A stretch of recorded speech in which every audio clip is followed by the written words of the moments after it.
गुरुमुखो, संसार में कई प्रकार की हानि हो जाती है, परंतु सबसे बड़ी हानि गुरु शब्द को भूलना है। दुनिया में कई प्रकार के लाभ होते हैं, परंतु सर्वश्रेष्ठ लाभ गुरु शब्द स्मरण रखना है। जिसे सुखी रखने के लिए मालिक स्वयं तैयार हों, उसे कौन दुखी कर सकता है। यदि सद्गुरु के प्रेम में हृदय डूबा हो तो लोक परलोक का खजाना तुम्हारे साथ है। तुम दूसरों पर दोषारोपण बिल्कुल न करो। सुख या दुख का कारण तुम स्वयं ही हो।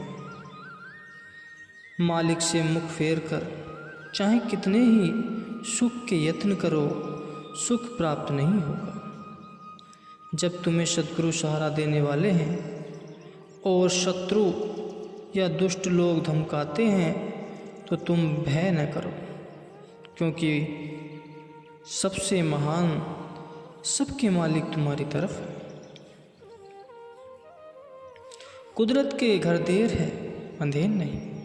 समय आने पर प्रत्येक व्यक्ति अपने कर्मों का फल पाता है। तुम प्रेम उससे करो जिसके हृदय में सद्गुरु के लिए प्रेम। यदि मालिक तुम्हें सांसारिक सुख प्रदान करते हैं तो भी उनकी कृपा समझो, और यदि कोई सांसारिक कष्ट कठिनाई आती है तो उसमें भी कोई भेद होगा, उसमें भी उनकी कृपा समझो। दुखी होना भक्ति का गुण नहीं है।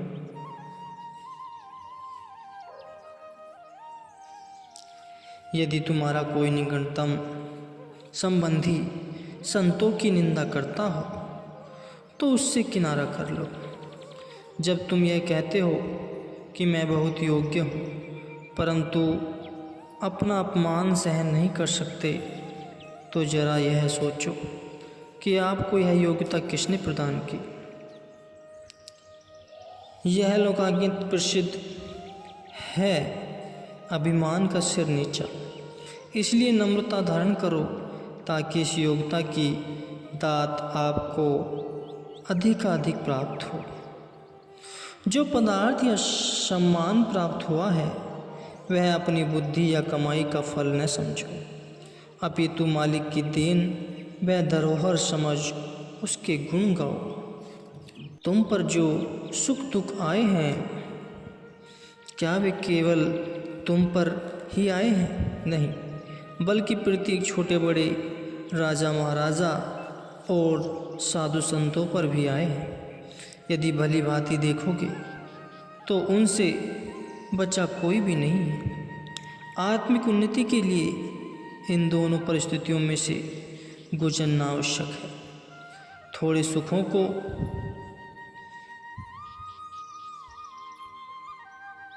देख सुखों की खान प्रभु से मुंह मत मोड़ो, और दुख को देखकर घबराओ नहीं, क्योंकि दुखों के पश्चात ही सुखों ने भी आना है। चाहे कोई वर्षों के वर्ष पढ़े, ऊंची श्रेणियां भी प्राप्त कर ले, परंतु जो आंतरिक ज्ञान का खजाना अमूल्य लालों से परिपूर्ण है वह केवल गुरु कृपा से ही मिलता है।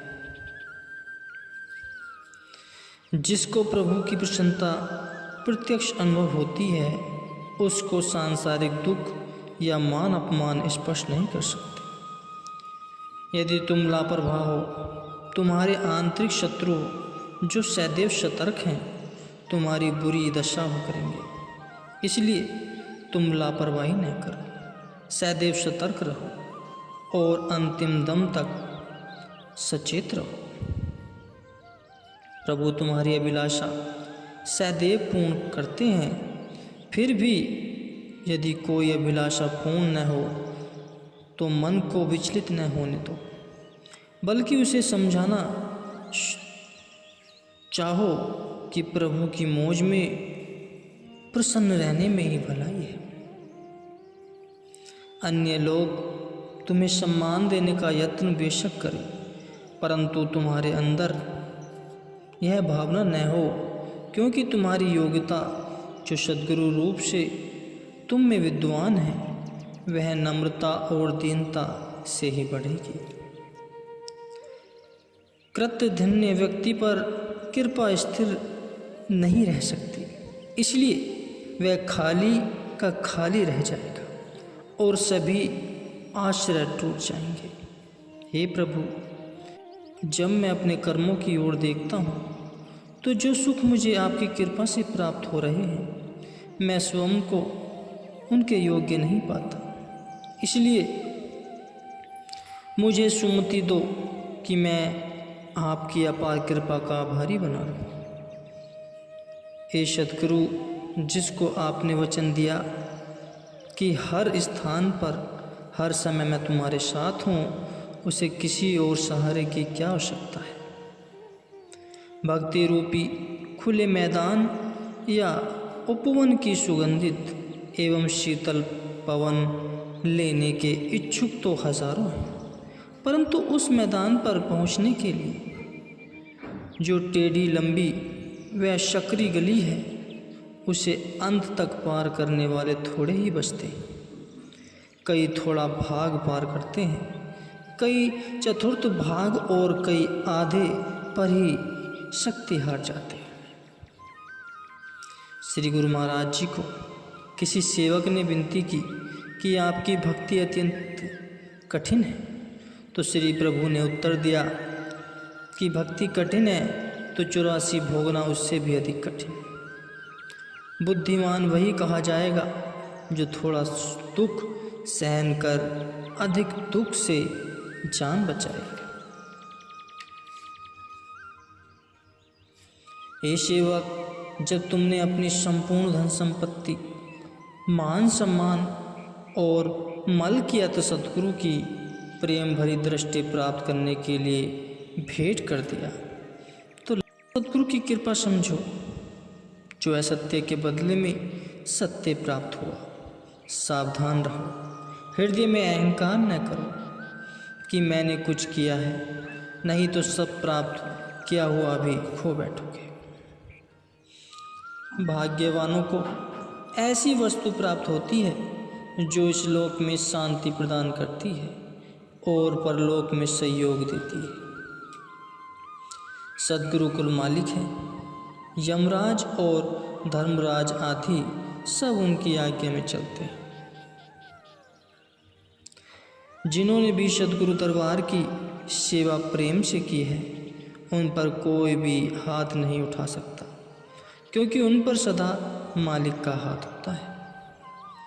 तन धन तो किसी के साथ नहीं जाता, व्यय तो सभी करते हैं, परंतु अंतर केवल इतना है कि एक असत्य पर खर्च करता है और एक सत्य पर। जो सच्चे सद्गुरु के लिए करते हैं वे अमर पद को प्राप्त करते हैं। जैसे जैसे संतोष व प्रसन्नता में वृद्धि होती जाएगी वैसे वैसे आत्म बलवान होती जाएगी, वैसे वैसे आत्मा बलवान होती जाएगी और अंत समय कोई दुख व्यतीत न होगा। प्रभु की भक्ति चाहे कितने कष्ट, कठिनाइयाँ, निंदा तथा हानि सहन करने पर प्राप्त हो तो भी सस्ता सोचा समझो, क्योंकि उसमें जो आनंद निहित है वह अमूल्य है। आँखों से प्रतिदिन देखते हो और कानों से सुनते हो कि संसारी लोग क्षणभंगुर सुख के लिए सिर भी देने से नहीं टलते। तुम उनसे शिक्षा ग्रहण करो कि भक्ति जो स्थायी सुख है उस पर आना सर्वस्व न्यौछावर करना पड़े तो भी कम है।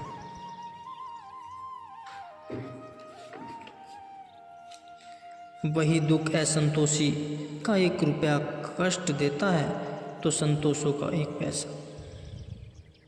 हे प्रभु, जैसे आपके वचन हैं आप वैसी बुद्धि प्रदान करें। केवल आपके वचन पढ़कर छोड़ न दूं, परंतु उसमें जो अमृत रस भरा है वह पीकर अमर आनंद को प्राप्त